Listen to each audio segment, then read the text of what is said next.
Bom, vamos recapitular aí o sistema nervoso, tá? Que basicamente ele tem aí a função de garantir a nossa sobrevivência, né? Vai ajustar aí o nosso organismo ao ambiente em relação à dor, às situações incômodas, né? Vai trazer aquela percepção externa aí, né, do que está acontecendo aí dentro e fora do nosso organismo, né? E a partir disso ele vai elaborar uma resposta adaptativa, né? Então, por exemplo, ao calor, né? Quando a gente tem o estímulo aí externo, né? Ou interno de que a temperatura do nosso corpo está aumentando, o sistema nervoso vai elaborar uma resposta para a gente se adaptar, né? Como, por exemplo, o suor, né? Então, ele aciona as glândulas sudoríparas e aí ele vai liberar o suor aí para resfriar o nosso organismo, tá? Então, ele vai ter essa função aí de coordenar em todo o nosso corpo, com respostas rápidas, né? E isso daí tem muita relação aí com a questão evolutiva, né? Como a gente conseguiu evoluir a partir do reflexo, quando a gente percebe que a mão tá queimando, a gente tira a mão de lá, ou quando a gente consegue se defender, por exemplo, de uma bolada, né? Então, assim, isso daí permitiu aí que a gente tivesse aí um como que eu vou dizer, um sucesso aí evolutivo, né, por meio dessas defesas, tá? Então, quais são as células que compõem aí o sistema nervoso, né? São os gliócitos, certo? Certo? Que são as células da glia, né? Que elas vão aí participar da defesa, das trocas de glicose, de oxigênio, né? E outras substâncias aí com o corpo, né? Por quê? Porque os neurônios, eles não têm contato com o sangue. Eles precisam dos gliócitos, né, em contato com os capilares sanguíneos, para reabsorver e captar esses estímulos aí para os neurônios, né? Então, os gliócitos, eles funcionam como uma célula intermediária. Eles vão auxiliar os neurônios, né? Que são as células aí responsáveis aí na geração dos impulsos nervosos, tá? Então, os neurônios, eles têm essa função de coordenação de órgãos, a função sensorial das sensações, a função motora, né? Ele está presente nas contrações voluntárias e involuntárias, né? Do nosso corpo. Então, ele vai se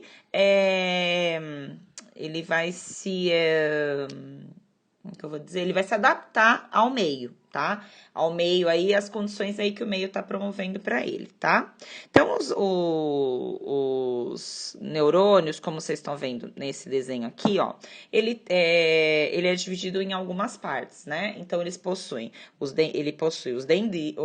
os neurônios, aliás, eles possuem os dendritos, tá? Ele possui o corpo celular, tá?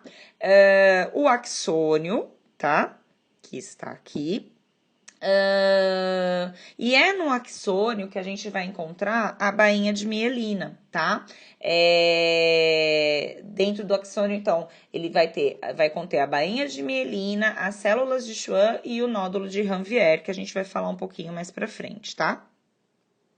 Bom, então, quais são as funções básicas aí, né, dos neurônios, né? Ele vai, conforme eu falei, vai ter a questão da coordenação, enfim, né, das ações voluntárias e involuntárias, mas propriamente dito, os dendritos, né, eles vão receber um impulso nervoso para transmitir por corpo celular e vai garantir aí o funcionamento da célula, né? Que ela vai interpretar esse estímulo que ela recebeu dos dendritos, né? Então, o axônio em si, ele vai apenas conduzir esses impulsos, no caso do axônio, tá? Então, aqui são as funções básicas, conforme eu falei, né? A função integradora, que vai integrar todos os órgãos, a sensorial de todas as sensações, né? A função motora das contrações musculares voluntárias e involuntárias. Então, da minha mão eu mando, né? Eu faço o que eu coordeno se eu vou querer mexer ou não. O meu coração não, né? Que é um músculo também. E a função adaptativa aí ao meio, né? Como se fosse a adaptação aí dos animais também, tá? Então, é no dendrito, né, que ele recebe o impulso nervoso, ele vai transmitir para o corpo celular, vai garantir esse funcionamento aí para interpretar os estímulos, né? E o axônio, ele vai apenas conduzir esses impulsos, tá? Ele vai ter apenas a função, o axônio, de condução desses impulsos, tá? A bainha de mielina, tá, que tá aqui, né, aumentada aí, quando a gente aumenta aí o tamanho do axônio, a gente vê que a bainha de mielina, ela vai revestir o neurônio e ela vai funcionar como? Um isolante térmico, tá? O que ela vai fazer? Ela vai evitar que o impulso que foi recebido lá, o impulso elétrico, né, que foi recebido, que ele se disperse, tá? Então, ela vai agir como se fosse uma fita isolante mesmo, né, para evitar aí a transmissão do impulso, tá? Então, ela vai auxiliar também na condução, vai acontecer que ela vai acabar agilizando a condução desse impulso, né? Nervoso, vai ocorrer de forma mais rápida, né? Para os neurônios que possuem a bainha de mielina, tá? Então, o impulso, quando ele tem esse revestimento da bainha, ele não precisa percorrer todo o neurônio. Ele vai pular aqui, ó, os nódulos, tá? De Ranvier, tá? Então, ele vai pular de nódulo em nódulo de Ranvier, que são esses espaços que há entre a bainha de mielina, tá? Então, assim, quem que é responsável aí por essa bainha, tá? Então, assim, quer dizer, na verdade é o que eu tava explicando. Os neurônios que têm essa bainha de mielina, né? Os axônios que têm esse revestimento da bainha de mielina, eles vão passar o impulso de uma forma mais rápida, né? Como ela vai funcionar como um isolante, ela vai segurar esse impulso e ela vai passar de nódulo de Ranvier em nódulo de Ranvier sem percorrer, né, todo o neurônio. Ela não vai precisar percorrer todo o neurônio para que aconteça aquela troca elétrica, tá? E quem que é responsável aí pela produção da bainha de mielina, tá? É a célula de Schwann, tá? Ela vai ficar em volta da bainha de mielina, tá? Então, o axônio ele vai transmitir os impulsos nervosos, que são as sinapses, tá? Que vai ocorrer aonde, né? Nas áreas de contato, nos espaços entre os dendritos, né? Por quê? Porque eles não se ligam diretamente ao axônio, tá? Existe o que a gente chama, o que a gente fala aqui, de fendas sinápticas, tá? E são nessas fendas sinápticas que ocorrem as sinapses, tá? E por que a sinapse acontece nela? Porque é na fenda sináptica que vai ter a liberação de substâncias químicas, que são os neurotransmissores, certo?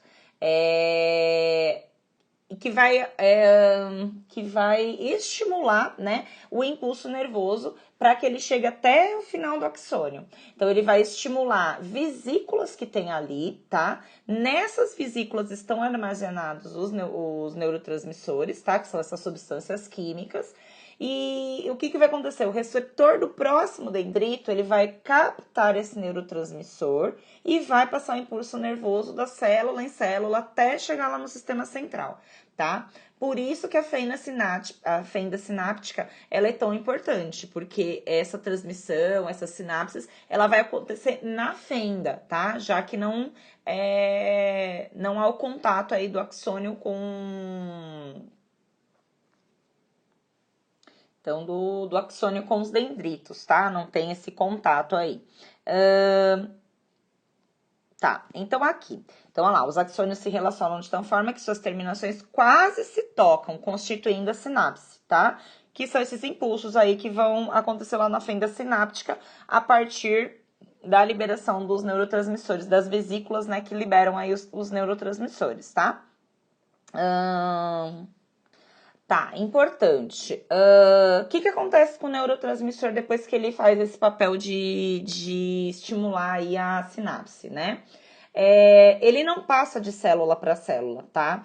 Esse neurônio, aliás, esse neurotransmissor, tá? Ele não vai ficar passando de célula em célula, de neurônio em neurônio, tá? O que vai ser transmitido ali para gerar sinapse é uma energia, como se fosse uma energia elétrica, tá? Então, eles vão ser, os neurotransmissores, eles vão ser apenas captados pelo receptor do próximo dendrito, tá? Mas em seguida, o organismo já vai degenerar aquele neurotransmissor, tá? Então, ele acaba se degenerando na própria fenda sináptica, tá? Então, o que vai seguir apenas os impulsos elétricos, que vão passar de neurônio em neurônio, tá? Assim, esse impulso aí ocorre por aberturas aí de canais na membrana, certo? Então, recapitulando, o dendrito capta o impulso, manda para o corpo celular interpreta, manda para o axônio, passando de nódulo de Ranvier em nódulo de Ranvier, tá? Chega no terminal do axônio, onde vai ocorrer a sinapse, tá? A fenda sináptica é essa região, onde tem a proximidade do terminal do axônio e do dendrito, tá? E nas sinapses há a liberação de neurotransmissores que são captados pelo receptor do próximo dendrito, tá? E assim que esse dendrito gera o impulso elétrico, esse neurotransmissor se degenera na própria fenda sináptica, certo? Então, isso aí é o impulso nervoso, tá? Então, o impulso nervoso, ele ocorre graças a quê? O que possibilita isso daí? São a entrada de sais, né? De sódio e potássio. Então, o neurônio, ele é polarizado, tá? Então, quando ele está no seu estado normal, ele é polarizado, ou seja, ele está sem receber nenhuma atividade, tá? Então, ele fica como se... a gente diz que ele está polarizado, quando ele não recebe nenhuma atividade de um neurotransmissor, certo? Então, ele não interpretou nada, ele não teve reação nenhuma, certo? Então, ele tá polarizado, tá? Então, nesse neurônio, existe uma bomba de sódio e potássio, tá? Que tá aqui, que a gente tá mostrando aqui na figura, tá? Nela estão sendo bombeados 3 sódios para o meio extracelular e 2 potássios para o meio intracelular, tá? Então, o que vai ocorrer? O acúmulo de sódio no meio extracelular do neurônio vai fazer com que lá fique positivo, tá? Tenha carga positiva. E o acúmulo de potássio no interior do neurônio vai fazer com que fique com carga negativa. Então, o neurônio que a gente chama de normal, um neurônio polarizado, no meio extracelular, né, fora da célula, ele vai ter carga positiva. E no meio intracelular, carga negativa, tá? Então, quando esse neurônio ele recebe um estímulo, né? Ou seja, quando chega lá o neurotransmissor na fenda sináptica, liberado lá pela vesícula, tá? E ele capta esse neurotransmissor, vai ocorrer o quê? A abertura do canal de sódio vai fazer com que esses canais de sódio que estavam acumulados do lado de fora, lá no extracelular, ele entre para o meio intracelular, né? Ele vai tender a entrar, porque ele está acumulado lá fora. Então, ele vai passar do extra para o intracelular. Mas aí, no momento que acontece isso, ele inverte a carga. Então, ele vai ficar positivo. Isso vai acontecer por conta do acúmulo do potássio, que ele não vai entrar na célula, né? Porque a bomba, ela vai parar, né? A bomba de sódio de potássio, ela para. E do lado de dentro fica com carga positiva. Porque o sódio, ele entrou pela abertura lá dos canais de sódio, certo? Então, e esse evento aí, essa paralisação e essa inversão de cargas que acontece é chamado de despolarização, ou seja, o neurônio normal ele tem o nome de polarizado. Quando acontece essa inversão, ele fica despolarizado, tá? Então, ocorre a despolarização pelo estímulo que esse neurônio recebeu aí dos dos neurotransmissores, tá? Então, quando essa carga positiva ela chega no terminal do axônio, ela vai induzir as vesículas a liberarem transmissores e vai começar tudo de novo, né? Mais ou menos como eu estava explicando lá do ciclo que acontecia também no sistema endócrino, né? Da citocinina. Que ela depositava o cálcio no osso, né? E o paratormônio depois, para equilibrar lá a homeostase, ele tirava do osso e mandava para o sangue. Aqui também, né? Então, quando a carga positiva ela chega nesse terminal do axônio, ela vai induzir essas vesículas a liberarem os neurotransmissores e começar todo o processo de novo. Então, libera neurotransmissor na fenda, próximo dendrito capta isso, faz a abertura dos canais de sódio, muda a carga interna do neurônio, fazendo outro impulso nervoso, que ocorre pela mudança dessa carga elétrica, né? Então, o impulso nervoso é justamente essa mudança da carga elétrica do meio intracelular de negativo para positivo e do extracelular de positivo para negativo. E isso é justamente o impulso elétrico, tá? Depois que ocorre essa despolarização, vai ocorrer o que a gente chama de repolarização, tá? Quando que isso acontece?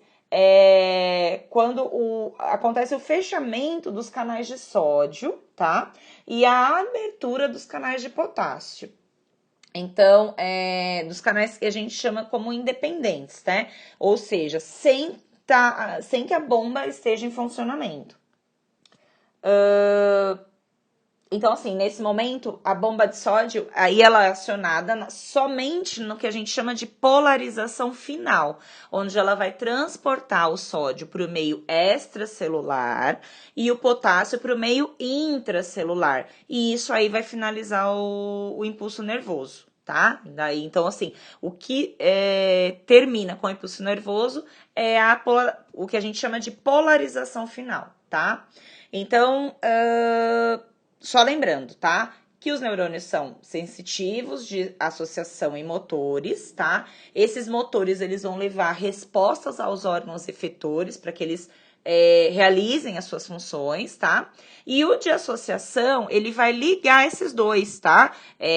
Os sensitivos e os motores, tá? Como, por exemplo... Então, aqui, ó, neurônios receptores, eles recebem estímulos sensoriais e conduzem ao sistema nervoso central. Os neurônios motores ou efetores, tá? Os receptores são os aferentes, tá? E os motores são os eferentes, neurônios eferentes. Eles vão transmitir os impulsos motores como uma resposta ao estímulo. E os associativos, ou o que a gente chama de interneurônios, eles vão estabelecer uma ligação, tá? Entre os neurônios. E aqui a gente tem um exemplo do ato reflexo, tá? Que ele vai ligar, no caso, um neurônio sensitivo ao motor, tá? Isso aqui ele vai acontecer na medula espinal, tá? Então, aqui a gente está dando um exemplo de como se você se aproximasse da chama. Então, vai ter esse reflexo de tirar a mão para não se queimar. Essa resposta rápida, que é o ato reflexo que a gente fala, ela nem chega a passar pelo cérebro, né? Ela acontece ali mesmo por conta da ação desses neurônios, né? Com a associação aí desses dois neurônios, tá? Então, para ser rápido mesmo, não tem que passar por todo o processo de realizar a sinapse. Bom, agora falando um pouco da organização aí do sistema nervoso, né? A gente tem o sistema nervoso central, tá? Que ele vai ser composto pelo encéfalo e pela medula, e o periférico, que é composto por nervos e gânglios, tá? Então, assim, no sistema nervoso central, na parte do encéfalo, ele é dividido aqui, tá? Ele vai ser dividido em cérebro, cerebelo e tronco encefálico, tá? E o tronco encefálico, ele vai ter uma nova divisão, tá? Que seria o mesencéfalo, a ponte e o bulbo, aqui, tá? É uma nova divisão. Então, o encéfalo, ponte e bulbo, tá? Esses daqui, eles fazem parte do tronco encefálico, certo? E o tronco encefálico, cérebro e cerebelo, aqui, vão fazer parte do encéfalo, vão compor o encéfalo, tá? No sistema nervoso periférico, nós vamos ter nervos cranianos, tá? 12 pares. E nervos raquidianos, que são 31 pares, que a gente vai ver aqui, tá? Então, aqui no sistema... Aqui, então, a gente tá falando da composição do encéfalo. E aqui a gente tem a composição do sistema nervoso central e do sistema nervoso periférico, onde existem os nervos cranianos, 12 pares, e os raquidianos em 31 pares, certo? Aqui a gente tem algumas fotos aqui, né, onde a gente consegue ver a medula espinhal, tá? O sistema nervoso completo. Aqui, nessa próxima imagem, a gente tem alguns cortes aí transversais, né, que a gente pode ver aí também do sistema nervoso. E aí a gente vai começar falando aí do sistema nervoso central. Então, o sistema nervoso central, ele basicamente são corpos celulares aglomerados, tá? Diferente do sistema nervoso periférico, a gente vai ver uma foto aí mais pra frente, eles são feixes, tá? Então, a parte do axônio e do dendrito, ou seja, o nervo em si, ele não tem corpo celular, ele tem apenas o axônio e o dendrito, tá? Então, a gente vai encontrar corpo celular apenas nos gânglios, tá? Como se fossem aquelas bolinhas ali nos nervos, onde ficam os corpos celulares aglomerados ali, tá? Então, no nervo em si não tem corpo celular, apenas axônio e dendrito, tá? E no sistema nervoso central, sim, porque ele é feito de corpo celular principalmente, tá? Basicamente, ele vai ser composto aí do corpo celular somente, tá? Então, a divisão dele lá ela vai permitir aí esses sulcos, né, que a gente vê aqui na figura, esses sulcos aqui que existe no cérebro, ele vai permitir que o cérebro fique mais compacto para poder entrar, né, na caixa craniana, tá? E vai ter as divisões aí dos hemisférios que a gente tá vendo, tá? Como o hemisfério esquerdo e direito, que vai estar diretamente ligado ao comando das partes, dos lados do nosso corpo, certo?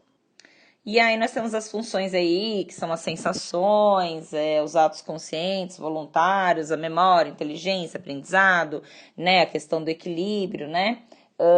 Aqui também a gente pode ver que o cérebro ele é dividido, né, na parte externa pela substância cinzenta, né, ou corpos neurais, e na parte interna pela substância branca, que são os dendritos e o axônio. E aí vou explicar um pouquinho por que de substância branca.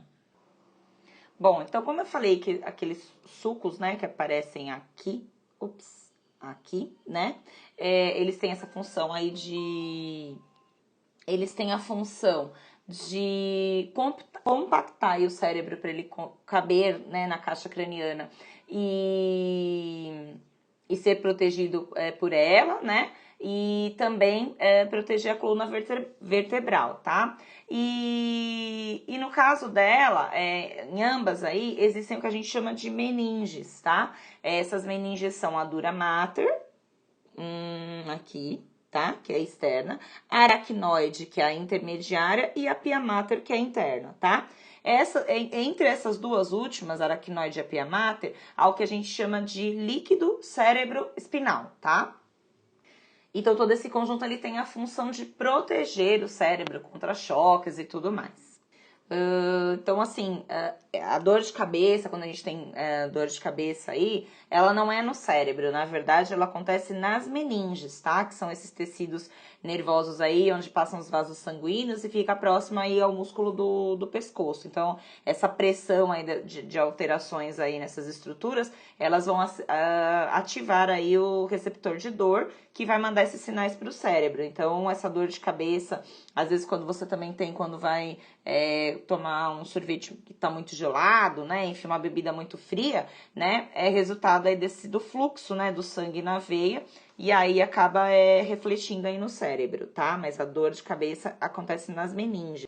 Bom, o cerebelo, ele faz parte aí do cérebro também, tem um papel importante aí no equilíbrio. O tálamo e o hipotálamo na secreção de substâncias aí do sistema endócrino que a gente tá vendo também, né? O hipotálamo também vai estar regulando aí a homeostase, o equilíbrio do nosso corpo, como a temperatura, apetite, né? Controlando aí outras glândulas também, tá? Então, como eu falei lá, o cerebelo responsável pelo equilíbrio do corpo, orientação espacial, a coordenação aí dos movimentos.